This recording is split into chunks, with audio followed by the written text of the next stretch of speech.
Hello, today you will hear a story with an interesting plot. May I? It's the head of the chief mate poked through the cabin door.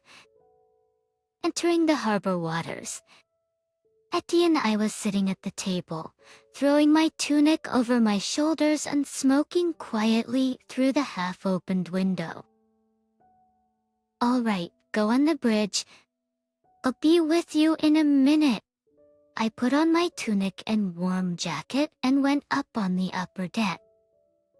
The ship was slowly drawing into the bay, the hull trembling. Everything around was silent, waiting for rain. A shoreman and a longshoreman were talking over the boat, but the pier was deserted and a few of them were barely audible. A cold wind blew in our face and it began to rain.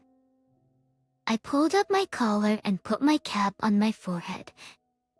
It was getting chilly. In a few seconds, I was already on the bridge. I got to know my boat thoroughly after 10 years on the water. Surely so many years in one place do not go in vain. I took the microphone in my hand, deck crew to their mooring positions.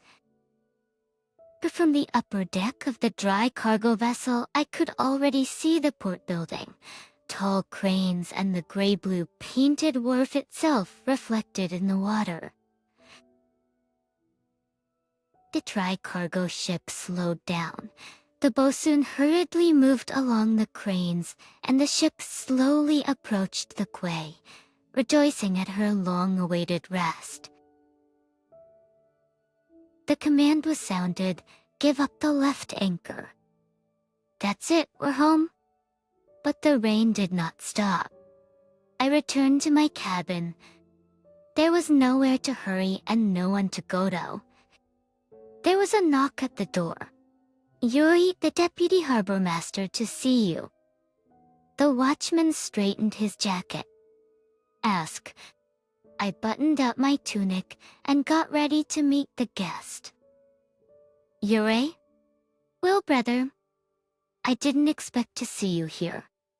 My classmate Pavel, dressed in a foreign waterproof cloak and a shaped cap, stood in front of me. And not just a classmate, but also a fellow countryman. Yes, a meeting. I could not come to my senses from surprise. "I thought you were in the Baltic." "I was. I'm here now, temporarily discharged ashore." Everything was fine until my heart started pounding. He patted his pockets. "Got a smoke?" In the evening, Pashka and I drank some alcohol in the captain's cabin and went out on deck for a smoke. The rain had stopped. The wet night glided silently over the hushed sea. Seagulls were resting near the shore, just under the concrete parapet with their heads under their wings. I felt that Pashka wanted to ask me something, but does not dare. I'm from home recently. I have been home for almost a month. I had a chance to go to the south with Lena. He started from afar. I was silent. Tamara came to see us. She asked about you. We sat in the kitchen with Lena for a long time. She left all snotty and weepy. Pasha took out another cigarette and lit it from a lighter. "Forgive me? Yura, but nobody can understand anything. What happened? Why did you leave? You and Tamara lived so well. We took an example from you." I looked at my friend. "Pasha, there are cases in life when you have to make a decision quickly. This was just such a case." I sat down on the edge of the boat. That steamed back into my life. After sea school, I came home for 2 months. We were given an opportunity to rest before we started the service. I was 22 years old, and life was laid out before me like on a silver platter. Everything seemed simple and clear. And then I fell in love. Tamara seemed to me the ideal of feminine beauty. I couldn't eat or sleep. The first chance I got, I told her I loved her. But alas, I could tell by the look of her that my feelings were not mutual. Tamara smiled coldly and looked over my head. "You're good. You're a but." At that but decided everything. I realized that I had no chance. Mentally, I knew that the mind cannot forcibly make nice, but can you explain it to your heart? So I suffered through most of my vacation. When only a few days remained before I was to leave for my duty station, Tamara met me. "Yura." How guiltily she asked me, "Do you still like me?" I felt as if I was numb. "Of course I do." Then everything was solved quickly. Given my situation and my imminent departure, we were quickly registered. The wedding was modest. That Mai and her parents and witnesses. On my side was Pashka with her some friend. And in 3 days the This train was carrying Tamara and me to my duty station. The rest, like everyone else. A son was born. Tamara named him Dennis. I didn't mind. The main thing is that I have a son and heir. That's very important for any man. The main thing here is who gave birth. Hunter, the rest is secondary. When you have a son, you understand that you've lived your life for a reason. Biological kinship plays a fundamental role. No matter who said what. That's how we lived. I was given a service apartment not far from the port. Tamara was raising Dennis. I went on trips, sometimes for a month. But upon my return, my beloved wife and little son were waiting for me. On vacations, we were at home, went to the south, to the warm sea. 8 years passed. I was already a second mate on a cargo vessel. On a cargo vessel, when the sad news came from home, my father died. Mother was left alone. I was the only child in the family, and I understood that I had to go home. Tamara supported me. I resigned from the steamship line, and we returned to our native town. My wife's brother got me a job as a mechanic at a truck depot. Denise had already grown up, and Tamara went to work too. First, we lived with my mother, but 3 years later, she died too. I took it hard when my parents died, but life went on and I had to take care of the family. And Tamara worked in a pharmaceutical warehouse. Her career was going well, and after a while, she was already the head of the department. She changed a lot during that time. She changed her hair. She started dressing nicely, reasoning that she was the head of the department and she needed to fit in. I began to think that she was even embarrassed of me, a simple worker. But I did not pay attention to this. I had no reason to doubt my wife. Everything happened on Dennis's birthday. In the morning I left for work, having warned Tamara that I would be there for lunch. Buskin decided to get Dennis's family and a few friends together, as always. The boy is, after all, 13 years old now. I, as promised, arrived at 1 o'clock. Tamara was setting the table. I put the presents for my son and was going to help my wife. But the boss called and asked me to go back to work. Urgent repairs. I realized that I would have to leave for 3 hours.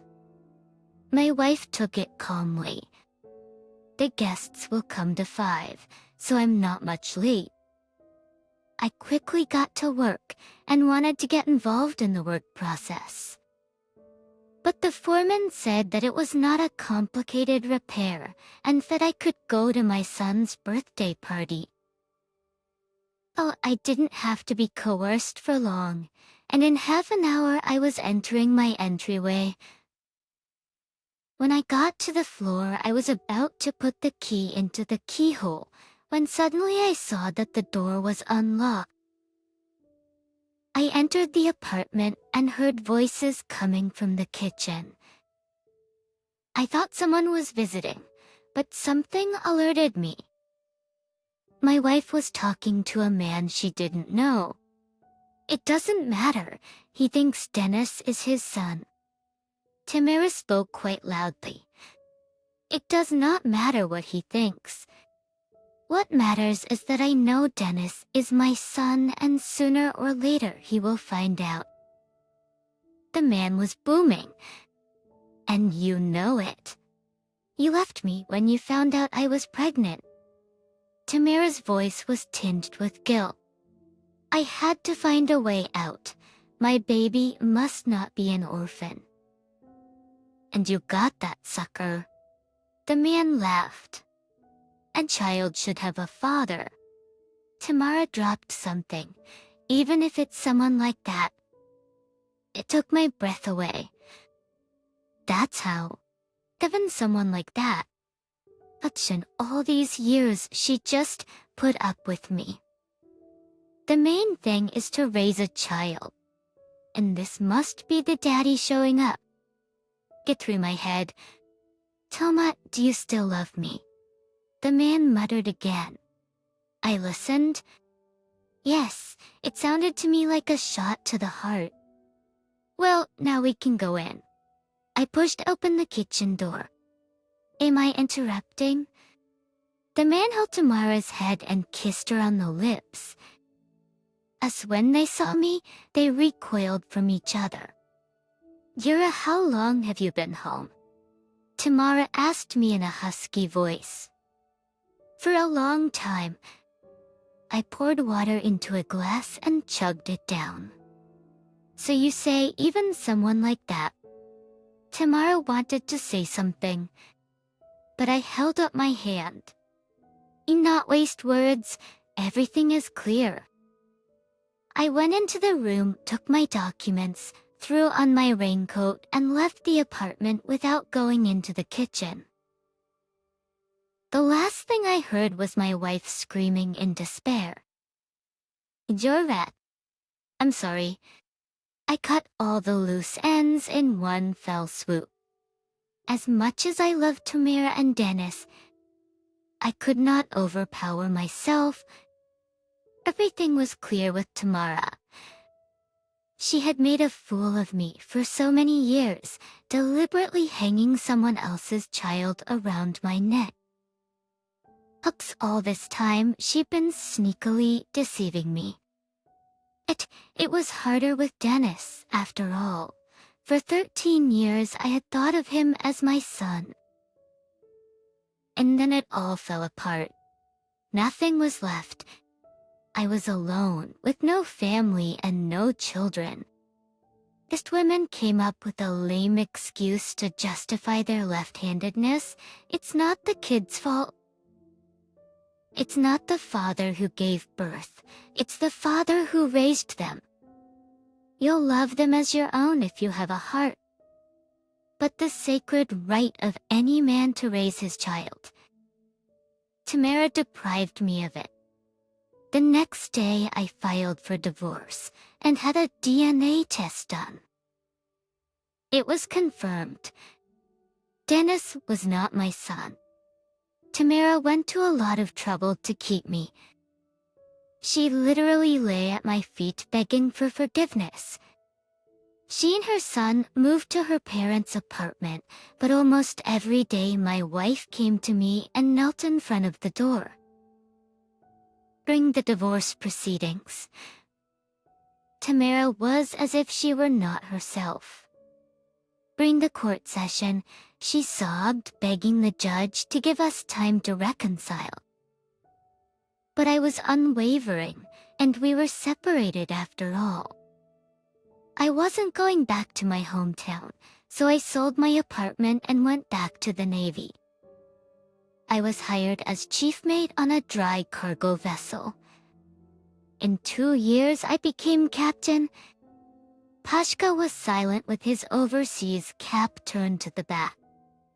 He sat down beside me with his long legs stretched out. "It's been clear to everyone for a long time," said Pashka, lighting his cigarette again. "Just women are nothing but trouble in life. But all the same, we spend our lives looking for the right one." Looking for the right one? He was quiet for a while, and then added, "You just haven't found it yet."